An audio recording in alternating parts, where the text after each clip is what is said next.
Hi friends, அனைவருக்கும் வணக்கம். என்னோட ஹவுஸ் ஒய்ஃப் சேனலுக்கு உங்களை அன்போடு வரவேற்கிறேன். இன்னைக்கு ஒரு பிரேக்ஃபாஸ்ட் ரெசிபி அரைக்கோதுமை ரவையில் பொங்கல் எப்படி பண்ணுறதுன்னு பார்ப்போம். அதுக்கு இந்த கிளாஸில் ஒரு 3/4 கிளாஸ் அளவுக்கு நான் அரைக்கோதுமை ரவை எடுத்திருக்கேன். நான் வாங்கின அரைக்கோதுமை ரவை கொஞ்சம் நைஸாக இருக்குது. சில பாக்கெட்டுகளில் கொஞ்சம் பெருசு பெருசாக இருக்கும். அப்போ அப்படி இருக்கும்போது நீங்கள் அதில் மிக்சியில் போட்டு 2 திரித்து எடுத்துக்கிறணும்.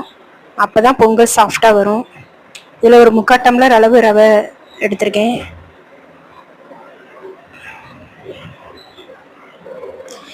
எங்களுக்கு 2 பேத்துக்கு தான் அது போகுது எங்களுக்கு. அப்புறம் கொஞ்சோல சிறுபைத்தம்பருப்பு இருக்குல்ல, அது அதில் போட்டிருக்கேன். கரெக்டாக 1 கிளாஸ் கணக்கு. 3/4 டம்ளர் அரைக்கோதுமை ரவை, 1/4 டம்ளர் சிறுபைத்தம்பருப்பு. அதை கொஞ்சம் தண்ணி ஊற்றி முதல்ல கழுவிக்கிறணும். ஒரு 2 நிமிஷம் வச்சுட்டு நல்லா கழுவி எடுத்துக்கோங்க. அந்த டம்ளருக்கு ஒரு 2.25 டம்ளர் தண்ணி ஊற்றிருக்கேன். தேவைக்கேற்ப உப்பு போட்டுக்கிறணும். கொஞ்சம் மிளகும் நான் அதிலேயே போட்டேன். மூடி வச்சு ஒரு 3 விசில் விட்டுருக்கேன். நல்லா வெந்துடும். தாளிக்கிறதுக்கு ஒரு 2.5 ஸ்பூன் நெய்,